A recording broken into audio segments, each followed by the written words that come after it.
Dzień dobry, Michał z zespołu Cinnamon. Chciałem wam dzisiaj opowiedzieć o naszym najlepszym numerze, czyli The Worst Band in the World.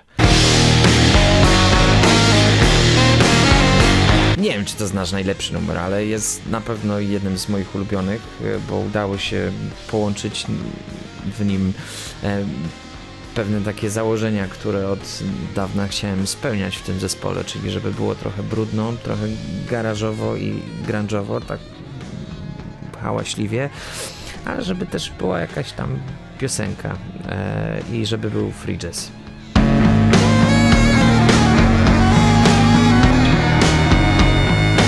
A przede wszystkim, żeby numer był oparty na 3 akordach. To jest takie założenie w tym zespole od pewnego czasu, że 3 akordy, nie więcej.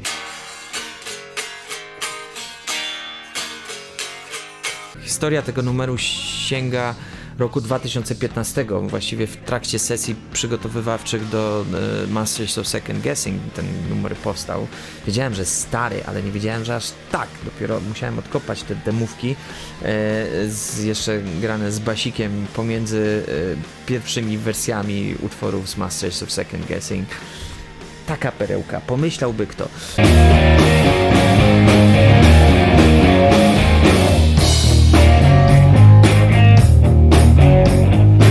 Już wtedy kojarzył nam się z numerem Alice in Chains. Był taki numer.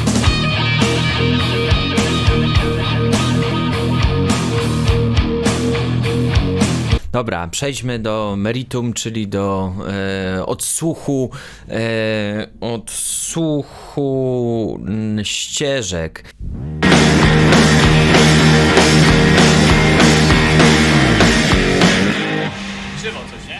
Krzywo, zgadzam się. Zazwyczaj na próbie graliśmy jakieś 3-4 take'i, bo tyle się mieściło na taśmie. To już jest zgrany ostatni take. Pamiętam, że staraliśmy się uzyskać taki trochę rozstrojony, puszkowaty werbel. Miało być niby jak w Saint Anger, ale wyszło tak jak wyszło.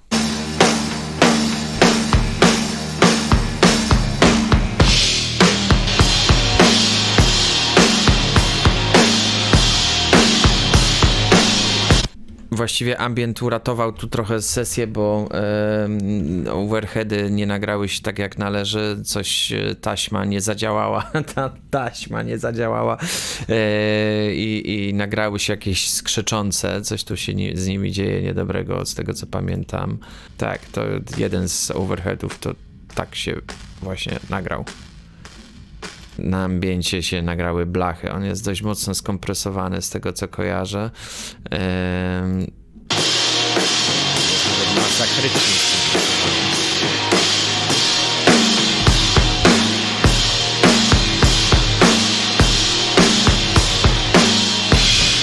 Overheadów równie dobrze mogłoby nie być. Więc bębny to jest tak naprawdę stopa werbel, ten ambient, nieistniejące overheady, no i tomy, które grają tu istotną rolę, bo na florze jest grana partia przez całą zwrotkę.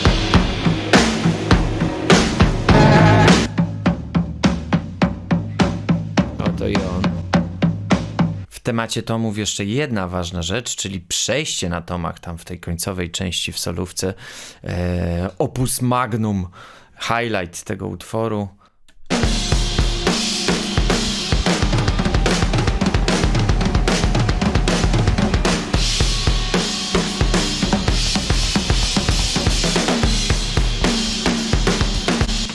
Biorąc pod uwagę to, że to bębny Amati, to brzmi to całkiem nieźle. Mamy więc całe bębny i na grupę bębnów jest wrzucony też bas.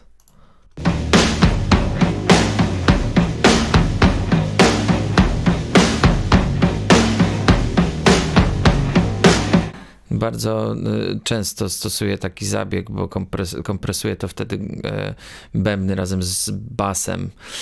Na bębnach widzę, że jest tylko kompresor zapięty, czyli nie ma żadnego EQ. Bardzo ciekawe. Jest na pojedynczych pewnie. No, stopa jest tu gdzieś jest zbramkowana, skompresowana i z-EQ-owana. Brzmi to wszystko bez wtyczek tak. Bardzo niewinnie. wtyczkami, czyli z grubo odpaloną kompresją leci to tak.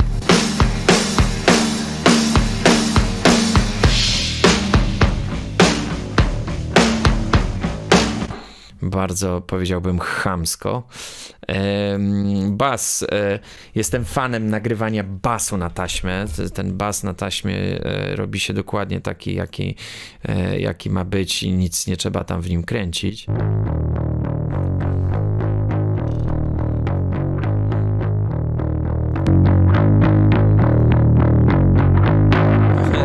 Ale jest dopalony trochę.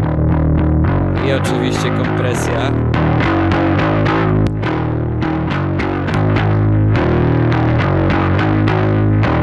Zmasakrowana ekwalizacja. Hubert Kozera powiedział, że jest za bardzo skompresowany ten bas, jak tego posłuchał. Nie powiedziałbym, że za bardzo, powiedziałbym, że po prostu bardzo. Z gitarami taka ciekawa historia, bo jedna gitara była nagrywana, uwaga, SM57. Tutaj jest tylko jedna partia gitary, nie jest zdublowana, za to jest nagrana na mikrofon i na linię. I na taśmę.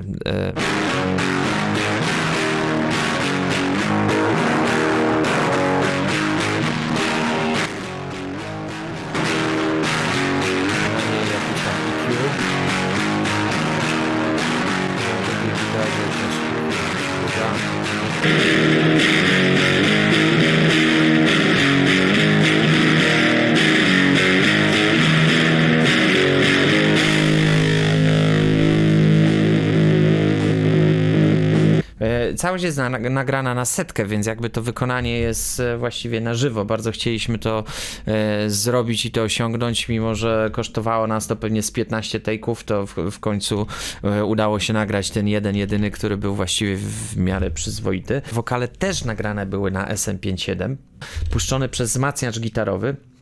I ze wzmacniacza gitarowego linia i SM57, ale tutaj chyba tylko linia. Chyba tylko linia, proszę państwa. I'm coming out.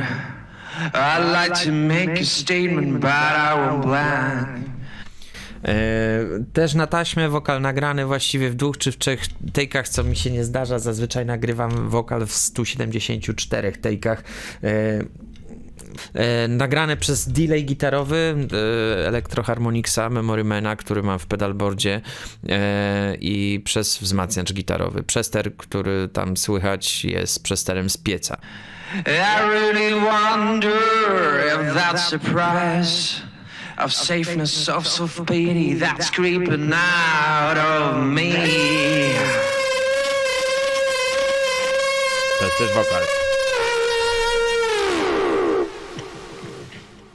Teraz dochodzimy do sedna, mianowicie do grupy, która się nazywa Sax.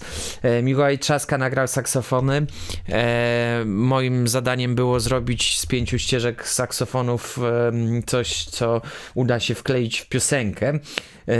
Nie było to łatwe zadanie, bo te partie były gęste. W zasadzie o to nam chodziło, jak poprosiliśmy Mikołaja, żeby nagrał te saksofony. Chcieliśmy, żeby było free jazzowo i żeby działo się bardzo dużo. No i działo się bardzo dużo i było free jazzowo. Myśleliśmy o tym, że powinniśmy wydać jakiś bonus track złożony tylko z tych saksofonów.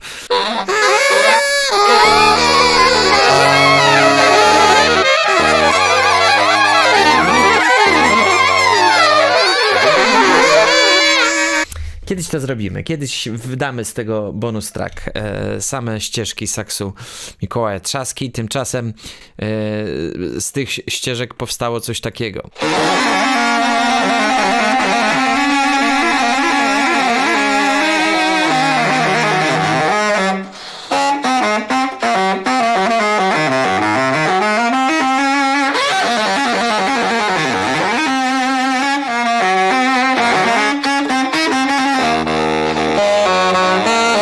I końcowa solówka.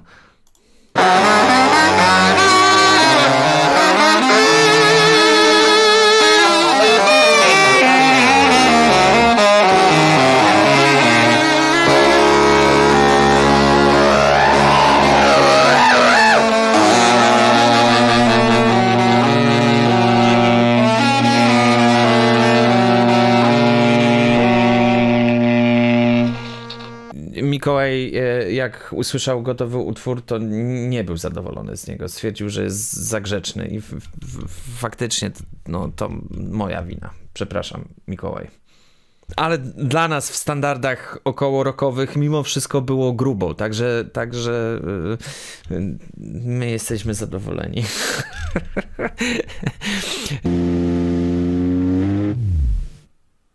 I na koniec dźwięk wyłączonego magnetofonu.